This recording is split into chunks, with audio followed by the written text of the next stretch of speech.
Hi guys! I wasn't going to do the mid-year book Freakout tag, to be honest, but I've now been tagged twice, so I feel like I must. Thank you Madeleine from Made with Books and Shannon from That's So Poe for tagging me. You can find both their channels down below together with the questions. Please do check them out. So let's jump right in, shall we? That would still be The Sorcerer of the Wild Deeps by Kaya Shanti Wilson, a fantasy novella by Tor.com Publishing, which is set in a world that is modeled on the African continent. The plot is quickly told. A band of mercenaries has to escort a caravan through an oasis in which supernatural threats loom in the shadows beyond the road. I am so glad that this novella line exists because it provides a platform for authors and works which are a bit more experimental, and this is about as experimental as a fantasy novella can get. Wilson's command of language is just incredible. I made an in-depth video review of just this book. I'll link it in the description box if you want to check it out.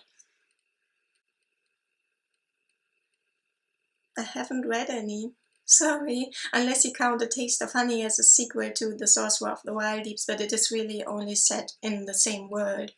I have a few on my list that I would like to get to sooner rather than later, and these are first and foremost Wondersmith by Jessica Townsend, the sequel to Nevermore, and a summer read for me, The Winter of the Witch by Catherine Arden, which is the third in the Winter Night trilogy, which is Russian fairy tale inspired and set either in Russia or in alternate history Russia.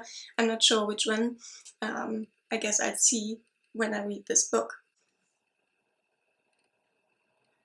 Most urgently, Underland by Robert Macfarlane, his newest piece of nature writing. This is subtitled A Deep Time Journey, and it is largely about rock formations and strata and what we can learn from them.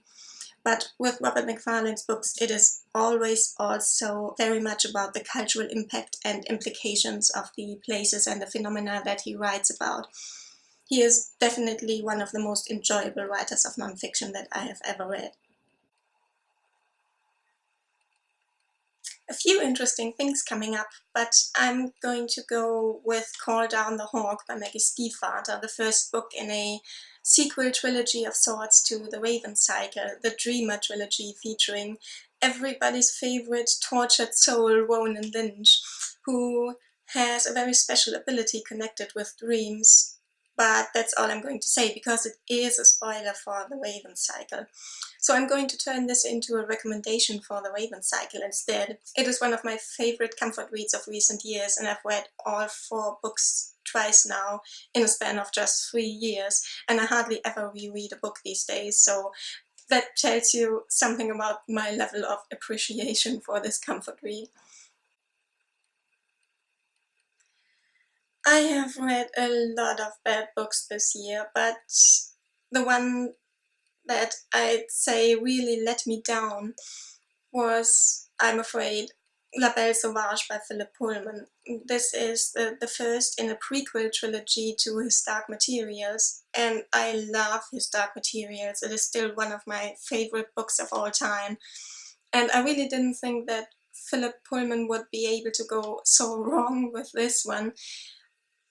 But I'm afraid I thought it was just completely pointless and therefore completely boring. The thing is, we all know how the story ends. We have all read his Dark Materials by now, and most of the mysteries that are told in the prequel have already been resolved. So the story of the prequel would have had to have been wildly original, or the characters would have had to have been really interesting, but neither was the case for me, so I was just completely bored from almost the first chapter onwards. Oh, it was such a shame. I don't think I'm even going to pick up the next book in the trilogy, The Secret Commonwealth, which comes out in October.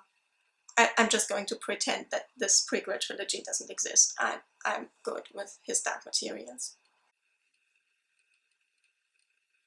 Well, The Sorcerer of the Wild Deeps, but I've already mentioned that one, so that would be boring. So I'm going to name something a little bit odd, and this is Germania by Tacitus. I was supposed to read this 10-15 years ago, but I got by without doing so. I would have picked it up earlier if I had known how entertaining it is.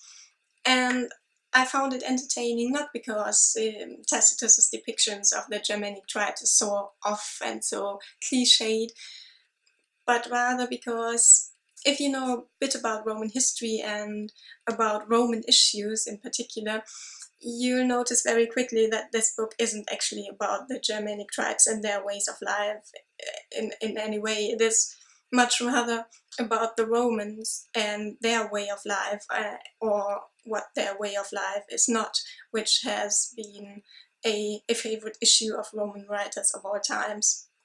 So I found this highly entertaining and amusing. I'm nerdy this way. Hands down Marlon James. I read Black Leopard Red Wolf last month and it was incredibly impressive, and I'm reading A Brief History of Seven Killings right now, which I'm going to talk about at length in an upcoming video, but it is going to take some time because, well, for one, it isn't brief, it's almost 700 pages, and it is incredibly dense and layered and also quite hard to read. But I don't know why I haven't picked him up earlier. I am just in love with this author. Speaking of Black Leopard Red Wolf, there is one minor character in the novel named Massey, who is actually a bit of the dream guy. He always steps up for his companions, he does everything right, he has integrity, and he calls the main character out on his misogyny. But all this is not what made me fall in love with him. I'm afraid I'm much more basic. When our narrator Tracker and Massey meet about halfway through the book, Massey from the get-go flirts with Tracker, not aggressively but emphatically. And there is one scene in which they have a minor verbal confrontation with some strangers, guards or something, in a new city. And Massey makes a joke, a sarcastic remark towards them, but it is actually for the benefit of Tracker, and he looks at him while he makes the remark and clearly is trying to see his reaction. And I realized that this is actually one of my favorite things, somebody sharing a private joke with me in a group of people. And in that moment I completely fell for Massey, and I could see him so clearly looking at us, the narrator and the reader, and with a gleam in his eyes, and I'm sure this is the moment that the narrator fell for Massey too. You mean apart from Massey?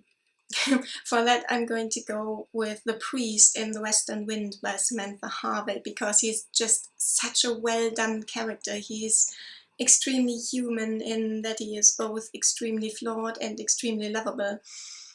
And he is just so well developed, and this is largely due to the way the book is told backwards, with a slow reveal of not just events but also character. I can't really tell you more than this, because anything more that I say would be spoilery.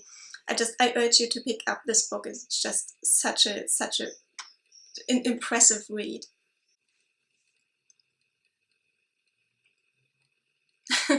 It would be easier to name a book that hasn't made me cry, but I'm going to go with the one that has made me cry first and that has made me cry hardest, and this is Tin Man by Sarah Wyndon. It is deeply affecting while being told in a very quiet and plain style. It is about the relationship of three people, two men and a woman, and how it ends. I started crying on page 3, which is actually still about the mother of one of the characters, and I never stopped. The Murder at the Vicarage by Agatha Christie. So much 1930s English small town. Enough said. I haven't actually watched any, except for a rewatch of the BBC adaptation of North and South by Elizabeth Gaskell. The Pride and Prejudice with social issues, if you like. I love the adaptation, but I haven't actually read the book. I have heard that my favorite line from the adaptation isn't in the book, so this has made me lose interest a bit in the book, to be honest. I've already showed you Underland by Robert Macfarlane, but let me show it to you again. Isn't that just gorgeous? I love the strong colors, which are so untypical for nature writing, I think. Gorgeous. This is all still quite hard for me, talking to the camera, and it takes so many takes before I get anything halfway right. So my favorite video is the one that was easiest to film, and that is my reading/hiking vlog that I did about 2 weeks ago. Because with that video it was always just now or never. No endless repetitions of the same scene again and again. All of them?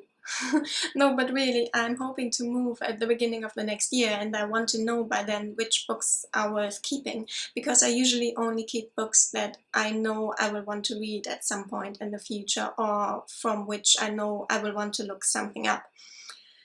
So that leaves me with about 85 books on my physical TBR. If you'd like me to make a tour of these books, please let me know. I'd be happy to do a video like that. So that's it, that's the tag. It was quite hard to find somebody for tagging, because at this point almost everybody has done this tag. But if I'm not mistaken, the Reading Wayfarer hasn't done it yet, so I tag you.